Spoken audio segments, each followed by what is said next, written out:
Hello students, now we are going to solve question number 16 of non-profit organization from the book D.K. Goyal. The question is following the receipt and the payment account of the Star Club for the year, and this is the receipt and payment account. The next is subscription outstanding on 31st March this and the rent outstanding on the 1000 and the year end 1500. Furniture purchase, these are the adjustment given below. Clear है? So prepare the income and expenditure account for the year ended 31st March 19 and the balance sheet as that date after depreciating the furniture at by 10% per annum. Clear है? इसमें full fledge आपको question मिलेगा. अब एक चीज नीचे answer में देखो, आंसर में दिया हुआ है ओपनिंग कैपिटल फंड, यानी कि ओपनिंग कैपिटल भी हमें फाइंड आउट करना है. ठीक है, अब ये बात समझिएगा कि इसमें आपको 3 अकाउंट बनाने हैं. कैसे? तो पहला आपको बनाना है income and expense, second account बनाना है opening balance sheet and third बनाना है क्लोजिंग बैलेंस शीट. क्लियर है? अब ये पता कैसे चलेगा कि closing balance sheet opening balance sheet भी बनानी है. तो एक क्वेश्चन देखोगे, क्वेश्चन में ये आपको income and receipt and payment दिया 2019 का, सारे ट्रांजेक्शन्स आपको 2019 के दिए हैं. साथ ही साथ कुछ ट्रांजेक्शन्स जो हैं आपको 2018 का भी दिया हुआ है. जैसे सब्सक्रिप्शन दिया है 2018 का, रेंट दिया है आउटस्टैंडिंग, फिर कुछ फर्नीचर परचेज है 2018 का. मतलब कि कहने का ये है कि यहाँ पे 2019 का बनाना है, साथ ही साथ 2018 का भी कुछ ट्रांजेक्शन्स दिया है, उससे रिलेटेड भी कुछ बातें इसमें एडजस्टमेंट करनी है. तो इससे ये पता चल जाएगा, क्योंकि क्वेश्चन में एग्जाम में जब क्वेश्चन आएगा तो आपको नहीं पता कि क्या क्या बनाने हैं और कैसे कैसे करना है. तो ये एक ट्रिक समझ लो कि लास्ट ईयर से भी रिलेटेड आपको क्वेश्चन दिया है, इसमें एडजस्टमेंट दिया है. तो ये 100% श्योर है कि इसमें ओपनिंग बैलेंस शीट भी बनेगा. ठीक है, क्योंकि इसमें ओपनिंग जैसे हम लोग अभी बना रहे थे तो कैपिटल फंड हम लोग का नील आ रहा था. कहीं कहीं हम जैसे कोई क्वेश्चन कराए होंगे, एग्जाम्पल कराए होंगे, उसमें कैपिटल फंड नील आएगा. लेकिन चूंकि ये लास्ट ईयर के भी ट्रांजेक्शन दिए हैं तो ये श्योर है कि इसके कैपिटल फंड नील नहीं आने वाला. ठीक है, इसका कैपिटल फंड कुछ ना कुछ होगा, 5000, 10,000, 20, कुछ भी होगा, बट होगा जरूर. अब क्वेश्चन में तो कैपिटल फंड दिया नहीं है, इसका मतलब कि आपको कैपिटल निकालना पड़ेगा, लास्ट ईयर का कैपिटल निकालना पड़ेगा. और लास्ट ईयर का कैपिटल निकालने के लिए आपको ओपनिंग बैलेंस शीट बनानी पड़ेगी. तो ये एक ट्रिक है समझने का कि अगर लास्ट ईयर का भी ट्रांजेक्शन दिया है तो ये समझ लेना कि इसमें ओपनिंग बैलेंस शीट भी बनानी होगी. क्लियर है? चलिए क्वेश्चन करते हैं, धीरे धीरे आपका डाउट क्लियर हो जाएगा. तो पहला है receipt and payment account. Receipt and income and expense, income and expense account 31st March 2019. Clear?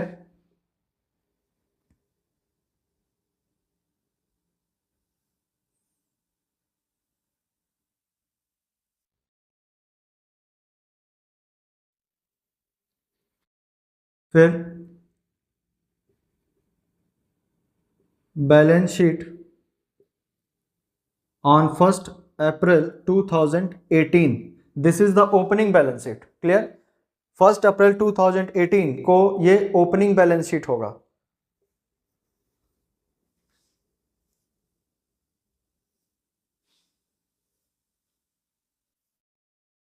Asset, liability and balance sheet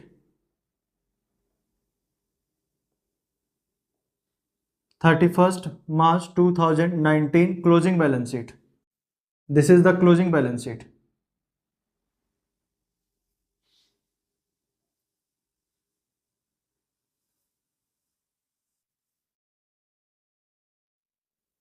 asset, liability. Clear है? हम 1 मिनट चेक कर लें कि नीचे से या वहां साइड से कट तो नहीं रहा है. ठीक है, फिर हम क्वेश्चन स्टार्ट करते हैं. क्लियर?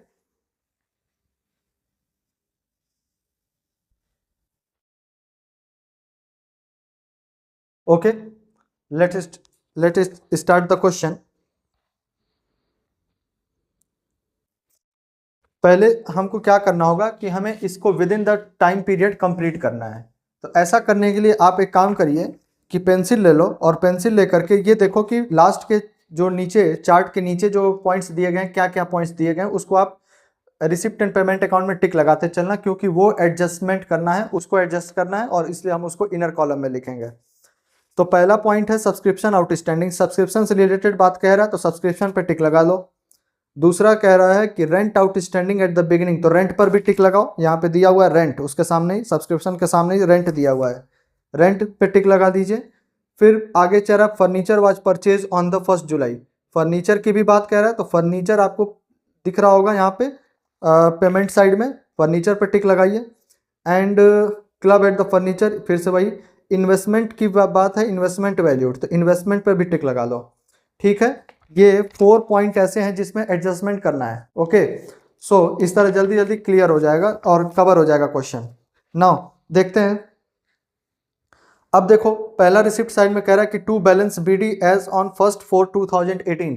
ठीक है, this is the closing, this is the opening balance of the capital. ठीक है, so it will record in the opening balance sheet. Opening balance sheet में कैश, कैश यहाँ रिकॉर्ड होगा, कैश एंड 4400, क्लियर है, 4400। क्यों? क्योंकि ये ओपनिंग कैश है, ओपनिंग कैश बैलेंस है, इसलिए हम इसको ओपनिंग बैलेंस शीट में ऐड करेंगे। The next is subscription, so income, expense and the subscription by subscription and the amount is 46,100, 46,100, clear. Inner column में लिखेंगे, क्यों? क्योंकि इससे रिलेटेड एडजस्टमेंट करना है। आ जाइए पीछे एडजस्टमेंट पे। एडजस्टमेंट में कह रहा है कि subscription outstanding on 31 March 2018 was were 4500 rupees. Subscription outstanding है, कब आउटस्टैंडिंग है? 31 मार्च 2018 को, 18 को सब्सक्रिप्शन आउटस्टैंडिंग है, कितना? 4500 का। अब एक बात समझो, 31 मार्च 2018 को आउटस्टैंडिंग सब्सक्रिप्शन दिखा रहा है कितना? 4500, क्लियर, 4500। तो 4500 आउटस्टैंडिंग है, यानी कि ये 1 अप्रैल को कैरी फॉरवर्ड हो जाएगा, 2018 को ये कैरी फॉरवर्ड हो जाएगा आउटस्टैंडिंग सब्सक्रिप्शन 4500 का। लेकिन क्या ये इस साल से रिलेटेड है? ये जो ट्रांजेक्शन आउटस्टैंडिंग सब्सक्रिप्शन है, क्या ये इस साल से रिलेटेड ट्रांजेक्शन है? क्या नहीं। So we will subtract it from here, less outstanding subscription 31 March 2000 क्या है 18, 4500 will be subtract from 46,100, clear, क्योंकि ये इस साल से रिलेटेड नहीं है। अब ये आउटस्टैंडिंग है 1 अप्रैल 2018 को, ये आउटस्टैंडिंग है, ठीक है। तो that will be my asset and it will record in the opening balance sheet, in this balance sheet, opening balance sheet. And outstanding आप पूरा लिखिएगा, ओएस मत लिखना, outstanding subscription, outstanding subscription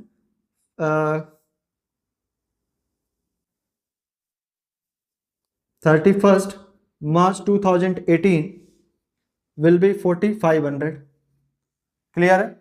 outstanding subscription हम यहाँ पे क्या करेंगे, इसको ऐड कर देंगे 4500 का, ठीक है। बात समझ में आ रही है? ये आउटस्टैंडिंग सब्सक्रिप्शन जो है यहाँ पे माइनस होता है, क्योंकि this is not related to this current year, 18-19 से रिलेटेड नहीं है ये, ठीक है। ये 17-18 से रिलेटेड आउटस्टैंडिंग है, but this is the opening balance, ठीक है। This is the opening balance first April 2018, the opening outstanding subscription is 4500 and thus it will record in the opening balance sheet.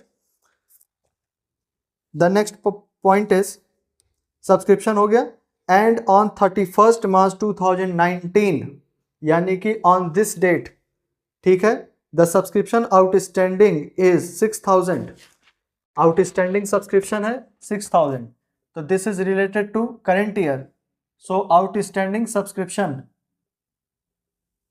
31 March 2019 and the amount is 6000, add कर देंगे हम यहाँ पे, ठीक है, and it is outstanding for the current year, ठीक है, this is outstanding for the current year and thus it will record in the closing balance sheet oh outstanding subscription 31st March 2019 ना, हाँ 19 इज 6000, क्लियर है, 6000 outstanding subscription is my asset, जिसका अभी हमें use करना है, जिसको अभी हमें लेना है, that will be my asset, clear है। चलिए सब्सक्रिप्शन के सारे एडजस्टमेंट अभी फिलहाल हो गए हैं। The next is to interest, interest income है, सॉरी इसको ऐड कर देना, इसको ऐड कर दें, 46,100 माइनस 4500 प्लस 6000, 47600, ठीक है, 47600। Then by interest and the amount is 2500। Tournament fund, clear है, टूर्नामेंट फंड, तो tournament fund is the specific fund and thus it goes into the balance sheet. Tournament fund से related कुछ और तो नहीं है ना, हाँ टूर्नामेंट एक्सपेंस दिया हुआ है, चलिए बाद में देखेंगे उसको। टूर्नामेंट फंड इनर कॉलम में ही लिखिएगा, इनर कॉलम में 12,000 टूर्नामेंट फंड। और next to donation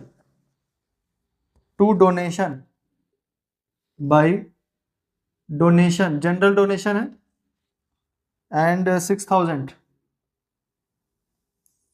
donation for the building extension, ठीक है, donation for the building extension, donation for building,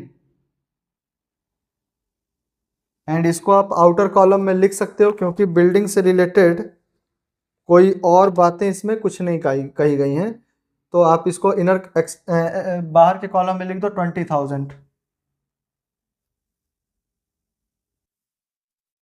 ठीक है, बाहर के कॉलम में आप इसको लिख सकते हो 20,000 and the receipt from the advertisement in the year book is 52,000। You have received some amount from the advertisement, clear है, so it is the recurring in nature, so it will come under the income and expense account by receipt from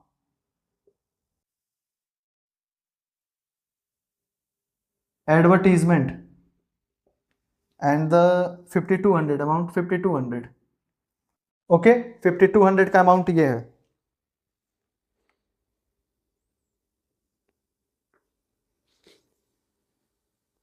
चलिए हो गया। Next come to the payment side by salary, so we write to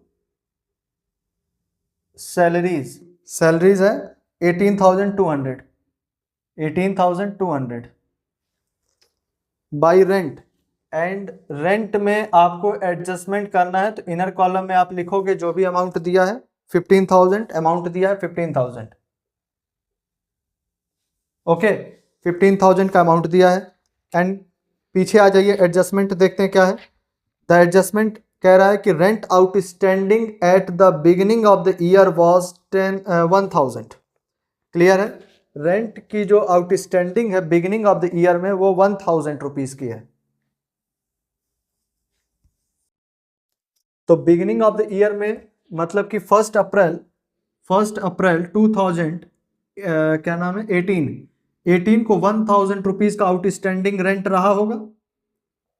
अब ये 1 अप्रैल को ही नहीं रहा होगा, ये at the beginning of the year कहने का मतलब कि ये कैरी फॉरवर्ड हुआ है, ये है 31 मार्च 2018 से आया हुआ आउटस्टैंडिंग रेंट 1,000, ठीक है, एंड द नेक्स्ट कह रहा है कि एंड में कितना है 1,500 है, एंड 31 मार्च 2019 को जो आउटस्टैंडिंग रेंट है वो 1500 का है.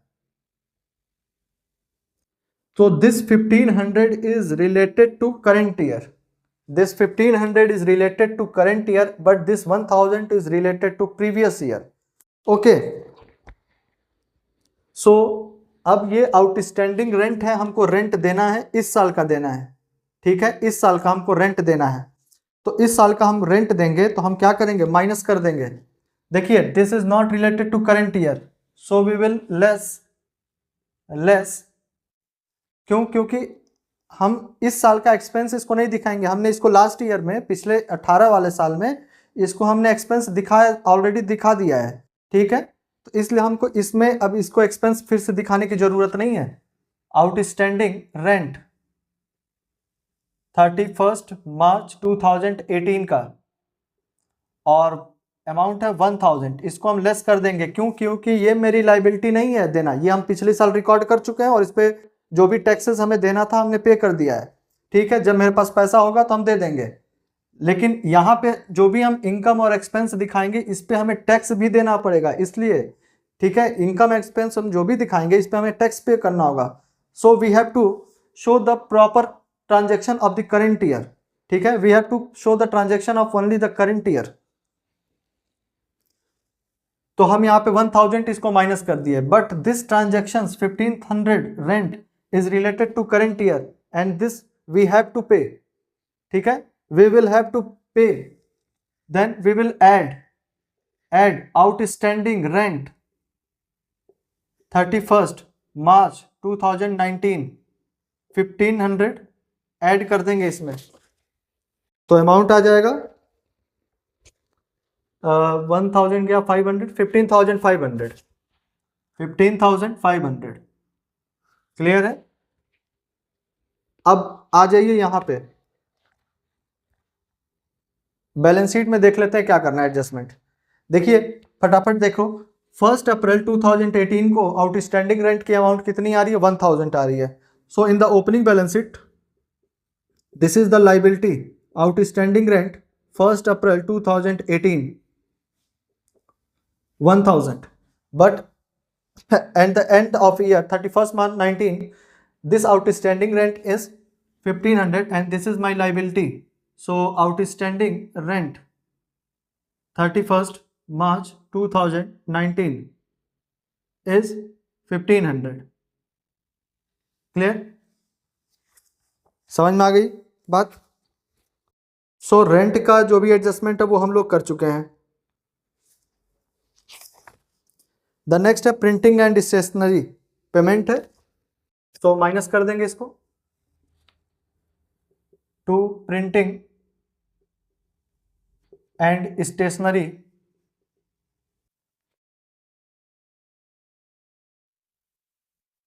Printing and stationery 7300. Expense on the charity show, expense on charity 16,100. Okay, the next है tournament expense. So tournament expense के लिए we have the tournament fund, so we will subtract tournament expense from this fund. Tournament expense and the amount is 7500. 7500. So 12,000 minus 7500 4500. ठीक है, 4500 outer column में लिख देंगे.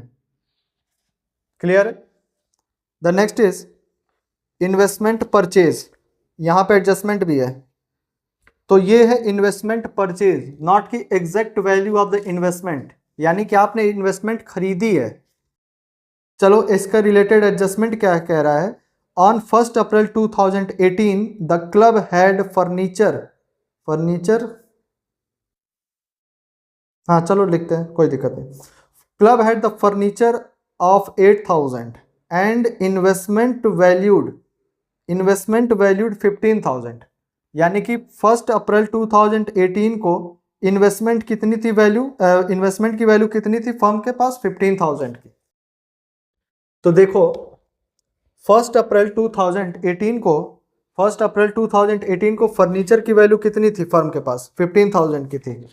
तो furniture asset होता है, ओपनिंग बैलेंस शीट में 1 अप्रैल 2018 को, यहाँ खुद ही कह रहा है कि 1 अप्रैल 2018 को फर्नीचर की वैल्यू कितनी थी, 15,000 की थी। तो हमने यहाँ पे 15,000 ओपनिंग में लिख दिया, 15,000। क्लियर है। अब यहां पर आ जाओ, तो और यही फर्नीचर हम क्लोजिंग में भी लिखेंगे, फर्नीचर 15,000। ठीक है, 15,000 का फर्नीचर था। नेक्स्ट अब ऊपर आ जाइए चार्ट में। चार्ट में कह रहा है कि फर्नीचर कितने का है, सॉरी इन्वेस्टमेंट ना, ओह सॉरी सॉरी सॉरी, हमने इन्वेस्टमेंट लिखना है यहाँ पे। इन्वेस्टमेंट 15,000 का है और यहां भी इन्वेस्टमेंट कितना हो जाएगा, 15,000।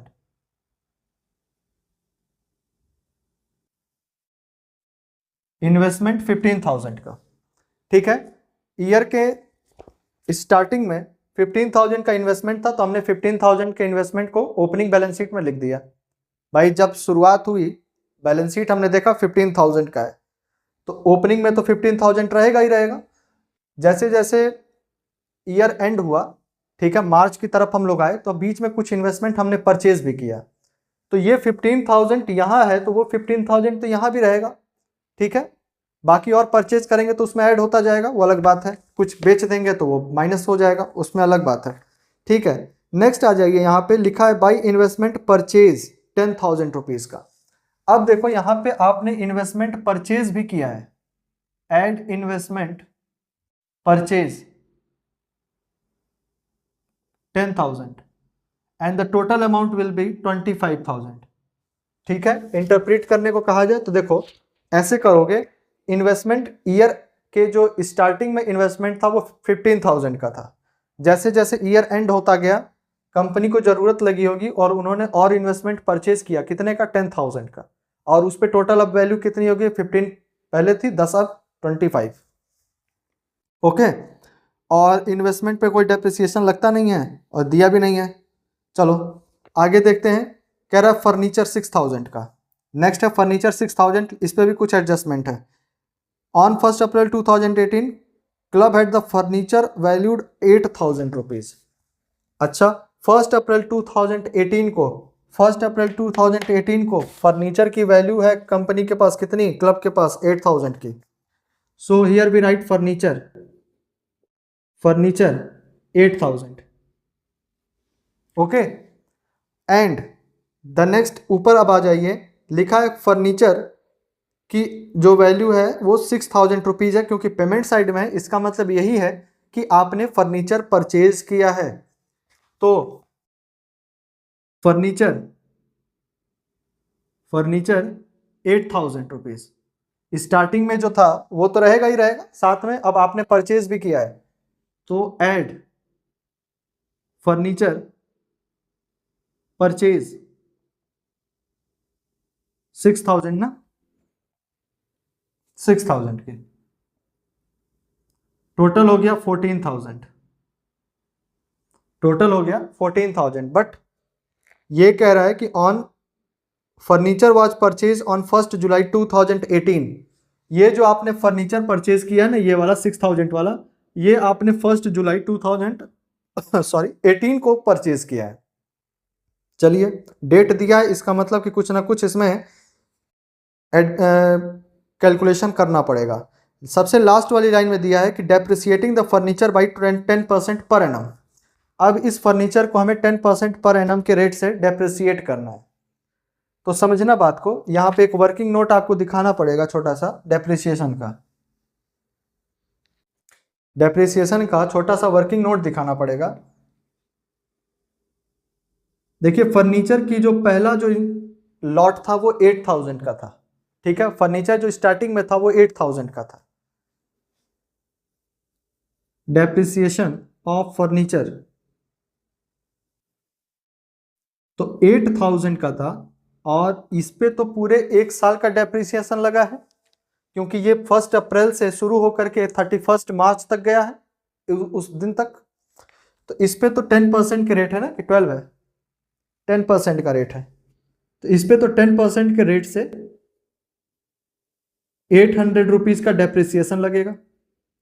बट ऑन 6000, दिस 6000 फर्नीचर, ठीक है, this 6000 of the cost of the furniture was purchased on 1st July. So 6000 10% and on 1st July it was purchased on the 1st July. So July, August, September, October, November, December, January, February, March, 9 month, ठीक है। Depreciation will apply for the 9 month. तो 9/12, तो 3 3 जा 9, 3 4 जा 12, 0 0 0 से 0 cancel, 4 से 4 1 जा 4, 15 0 और 4 50, and the total of the depreciation is 50 or 12, 1250। Total cost of the depreciation will be 1250। ठीक है, 1 मिनट हम चेक कर लें कहीं कट तो ना रहा हो, इसलिए एक बार 2 मिनट रुक जाओ। क्लियर है? तो डेप्रिसिएशन की जो कॉस्ट है वो 1250 रुपीज की है। तो हम यहां पे लेस कर देंगे, लेस डेप्रिसिएशन माइनस 1250, तो 14,000। देखिए 14,000 में से 1250 चला गया, 12750, 12750।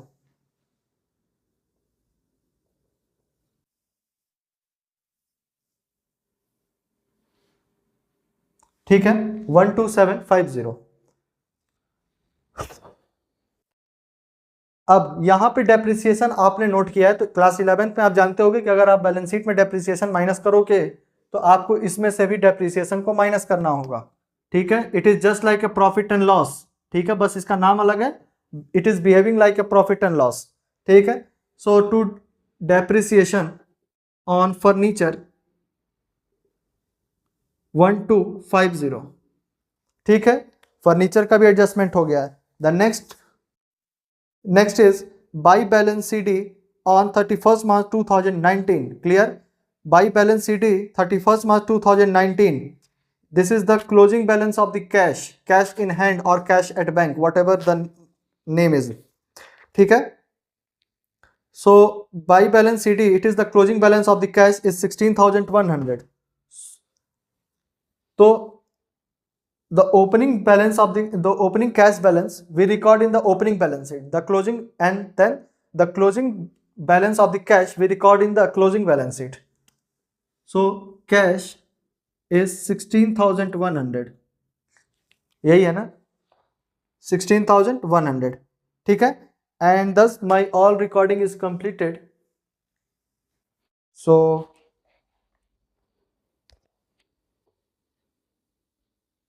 चलिए इसको चेक करते हैं, सरप्लस कितना है। तो 47600 प्लस 2500, 6000, 5200, 61300 आएगा, 61300। ठीक है, माइनस किया 18200, फिर माइनस किया फिर 15500,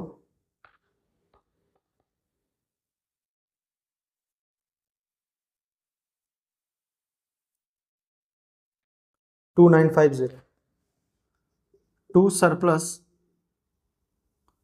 2950 and 61300, 61300।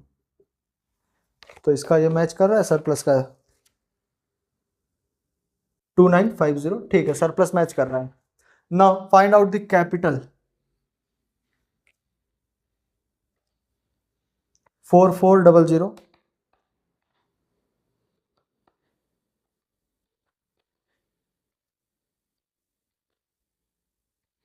31900, 31900 and minus 1000, 30900, 30900, and this is capital fund, balancing figure, ठीक है, 31900। क्लियर है? ये इसका कैपिटल फंड का ओपनिंग बैलेंस हो जाएगा, मतलब कि ये ओपनिंग कैपिटल है एंड ये बैलेंसिंग फिगर को ही ओपनिंग कैपिटल इसमें कहते हैं। नाउ कैपिटल फंड में कितना कैपिटल फंड है? 30900, 30900 ऐड कर देंगे surplus, and the surplus is 2950, the total of this 2950, 33850। अब देखो सही होगा तो मैच कर जाएगा। 4500, 20,000, 1500, 33850, 59850, और यहाँ पे आ तो जाना चाहिए 6000, 25,000, 12750 and 16100, 59850। क्लियर? आगे 59850। ठीक है। So your question number 16 is completed. अभी ये थोड़ा सा आपको लेंदी लग रहा होगा, कोई दिक्कत नहीं है। अभी आप इसको वीडियो को एक रिपीट करके फिर से एक बार देख लीजिएगा, ठीक है। बाकी और भी क्वेश्चन है इसी टाइप के हैं, जब हम कराएंगे तो समझ में आ जाएगा, ठीक। बाकी इसको एक बार opening capital, opening balance sheet वाला जो है टॉपिक एक बार देख लो अच्छे से, क्योंकि ये आता ही आता है और आएगा ही जरूर आएगा, ठीक है। So see you in the next video. Thank you.